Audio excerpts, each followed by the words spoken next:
Hi, this is Ed, and I'm in San Diego. And our very special guest today is an old friend and a member of the Global Press Club, Gary Saenger, SangerAssociates.com. So, Gary Saenger is at the top level of executive search, but more so retained executive search. Gary Saenger, welcome. Tell us, what is the difference between retained executive search and people who try to shag people and get a commission later? The retained part of it, and Ed, nice to see you. Really great to be here with an Thank old you. friend. Retained is that exclusivity, it's confidential, and we're working only with each other. So you, the company owner, you, the company executive, retained search mean I am serving you in trying to help you with your management and executive positions to help recruit and fill out your team. So you're like an executive TV producer or movie producer who knows what the show is supposed to be and when it's finished, but it's not finished yet. It's in development and it's moving forward, but you have the script in your mind. And so you know what to do, but your client doesn't understand totally, I'm guessing. And so they rely on you to be a teacher. Well, the teacher, the coach, I like the partner term. You, Better. you know your company, you've got somebody that's going to retire, or you've got somebody you're not happy with that's not performing. We then want to understand what he or she should have as a background, perhaps what companies they might work for, what industries they're in, and we're going to go help you find choices by which you then go and fill that key position. So you're going to have a consulting agreement, a coaching agreement, behavioral guidance before you start, right? Well, we got the simple understanding that retained executive search consulting agreement simply means you have a president position in your company and you're exclusively using Sanger Associates to partner with you and go find candidates for you to go fill that spot. So is your client smart enough to understand exactly precisely what they're looking for or not looking for? I don't know that anyone is, Aha.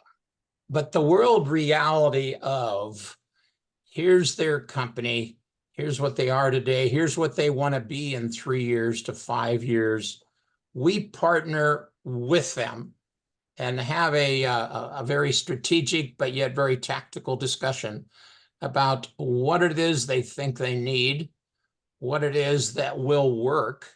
And in today's world, the reality of whether it's going to be hybrid, whether it's going to be virtual, or whether it's going to be in person, we're that voice of reality that can help them make some good choices as to what their musts should be for that particular key position.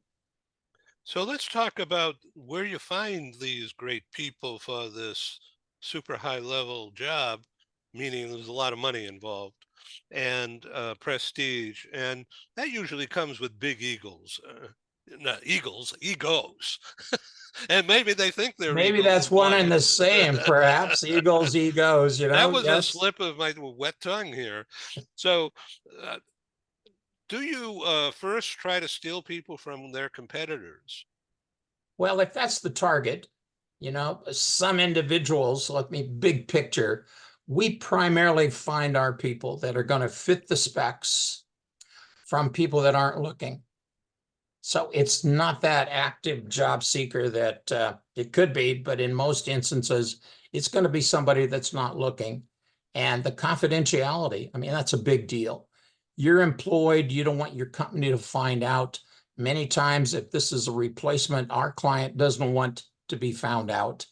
And so we have a 70, 80,000 person database. So we always have a good place to start from. We have world-class research where we can go find those verticals that might compare to where that subject job is trying to where they're trying to fill it. You're going to have educational requirements, sometimes very specific about the kinds of schools that you should have come from. But overall, it's usually a succession planning.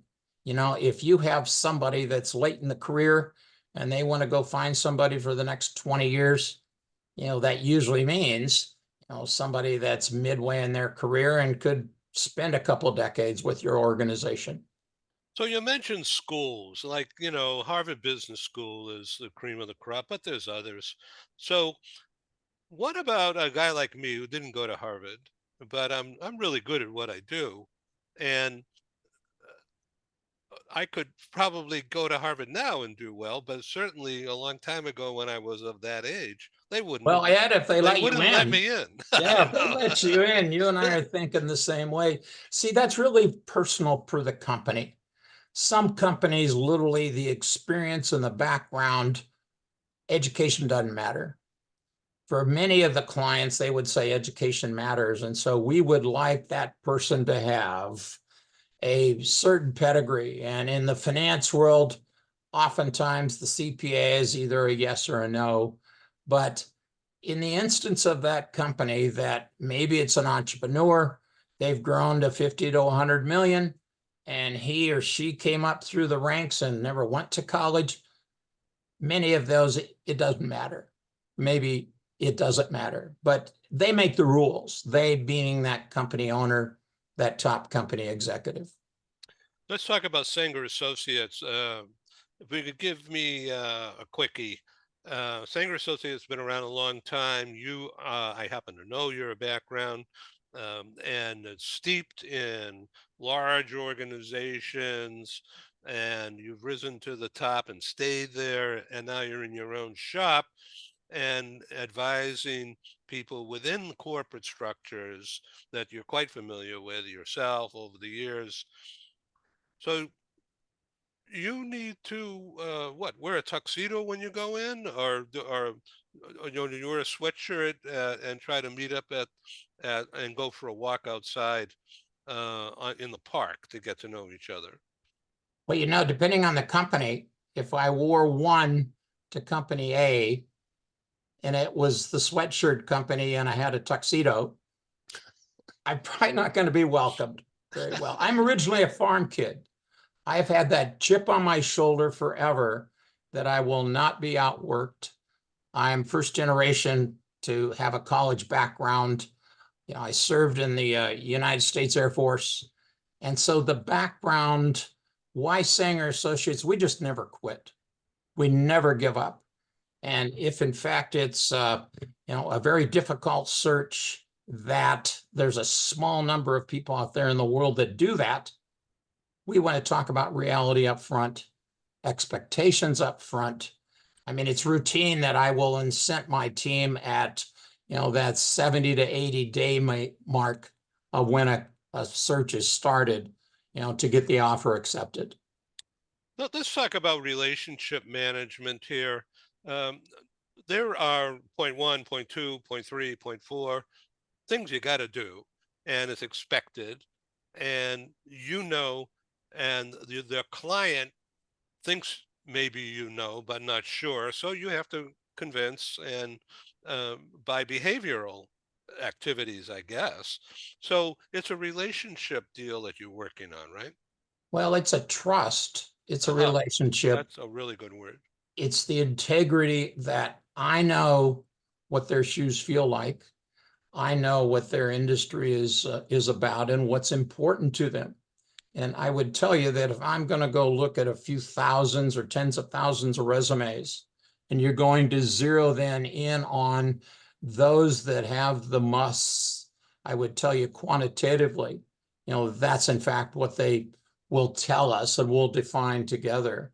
And then qualitatively, what's the behavior they want for he or she to go run the place, to go be the heir apparent to the corner office. So I believe in the quantitative first. What's the background? What's the size of P&L? What's the reach geographically, nationally, or regionally, or just locally? What is it that he or she has as the background? And then we start to screen down about whether that person can play together very well. And can he or she get along with my board or get along with my customers? So the level that we're dealing with here are a billion, maybe a multi-billion sales company, or high hundreds of millions. And so these companies are highly structured, aren't they? And they've got Well, tons of employees. What size population base are we talking here? well, just to clarify, we'll deal with that 10 to $50 million company, whether they are early in the game or they've been around a long time. We'll also deal with that billion plus public or private company. Oftentimes, the higher the size or the bigger the size, the more the structure is. Now, my background includes private and public companies.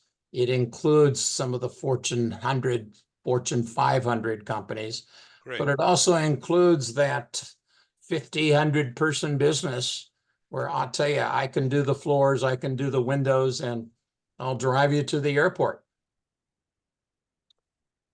Relationship. You once told me a story about um, a really high qualified person for a very senior role in a huge company, and you knew and are known by the current top brass in that organization, and they're looking for a C-suite person who will be down the hall and part of the executive team.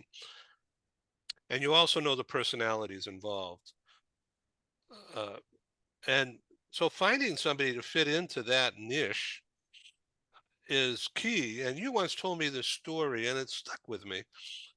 I can't say I'm going to memorize word for word, but the guy it's a guy that you mentioned to me, had primo qualifications on paper and experience. But when you checked out the door lady downstairs Oh, and you just said, oh, you were just chatting or something, and not trying to trick her to divulge, but you said, this guy who came in an hour ago, did you have any issues with him? Was he quiet? Was he boisterous? Was he a pain? I can visualize this. This is a lesson that I learned in the first 6 months of my business career. And I had the good fortune of starting with a company called American Hospital Supply Corporation. Yeah, big. And I frankly didn't know how to spell business back then. And I was being a gopher to go help this head of manufacturing candidate get out of the cab into our facility, walk the manufacturing environment, and then interview with the executives. And my job was basically to get him from interview to interview. And at the end of the day, get him back out so that he'd catch a cab and go back to his to his residence, which was somewhere in the Midwest. I've forgotten which. And so as we were doing the quick inventory, my boss said, well, do you have your notes as to how everybody votes? Because this guy already had a verbal offer and he was going to head up 10 or 12 manufacturing facilities, which were way back then more than 10,000 people. And the products we made could kill people if they weren't assembled, they weren't put together correctly, they weren't done right. And so my boss then said, look, did you check with Joe at the guard shack? And did you check with, I think her name was Sylvia. And I said, why would I go check with the guard shack guy and Sylvia at the front desk, the switchboard? That dates me. And so I talked with them both. They both gave me just the natural answer of, yeah, he was fine. Everything was cool. And I didn't believe either one of them. I said, look, give me the truth.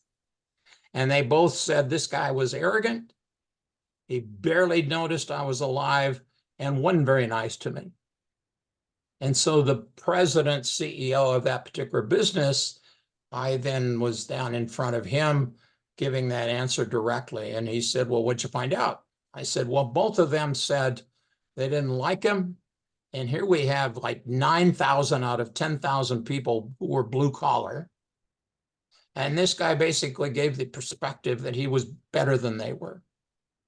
The boss said, what do you think, Gary? What should we do? I said, I've only been here a few months. He said, I don't want to hear that. Tell me what you think. I said, I think we can do better. If you get somebody that can't lead and can't be genuine, I just have used that example with thousands of interviews, with hires that we've made. Look, that's part of your team, and don't be better than them. And the offer was withdrawn, and we went out and find somebody else that we didn't have those concerns. Thanks for that story. That was a long time ago. You know what, Gary, that stuck with me, and you've used it on more than one occasion during the group dynamic telecasts that we've had, Right. and people remember that kind of thing. So in the blue collar world, that's called the sniff test. You know, Yes, it is. the sniff test. I mean, does it smell good, or there's something weird here? You know, Well, do you fit in? Are you one of us? Would I follow you?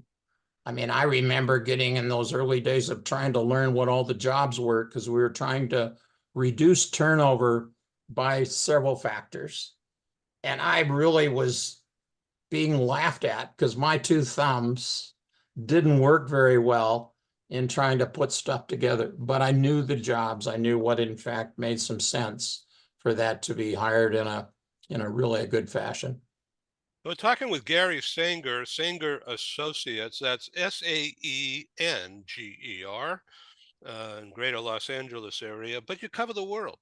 And so let me just ask you again, you're across industry, industrial, consumer, tech, nonprofits. What I leave out?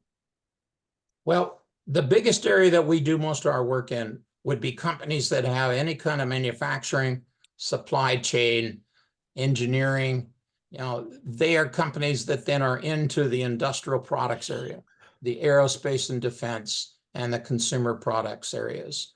Our relationships take us into nonprofits, and we're happy to partner with anyone that wants to improve and upgrade their management team, their executive team, or their C-suite. So let me just ask you about being executive level, which means top tier, which means a lot of money involved. Now, how you get paid is your business. It's not my business. So I'm not going to ask you that question. But you cover local, national, and global, right? Well, we do, and the reality of what's happened with real estate the last handful of years, and likewise since COVID, the virtual, the hybrid, and the in-person, we like to get very well defined about what's reality, that if this ought to be a local search, I mean, local search to the Los Angeles area, can be 6 or 7 different areas because you can't commute it. It could be regionally, it could be someone that, could be located globally. I have a relationship, a former alliance that I was a part of, 90 cities, 45 countries. And so, we do that and we do that well. But I think that the point is be reality based about what it is you want to spend, what the reload piece of it might be that might be prohibitive, or should it be local and we're just finding somebody that, can move to a different company. Sanger Associates. What's your website? SangerAssociates.com. So that would be SAENGER, associates spelled out.com. We're located here in the greater Los Angeles area. And call me anytime on my cell, 805-573-6255. Thank you for being on Global TV Talk Show. I've learned so much from you over the years, and all of it has been crystallized in the last 20 minutes or so. And I think this will help your business. It will help mine because this is the perfect example of a swift, informative, and wonderful atmospherics. Thank you, Gary. Appreciate your friendship, Ed. Thank you very much, sir. Take care. Thank you for being on Global TV. Please come back. Thank you. My pleasure. Take care. Bye-bye.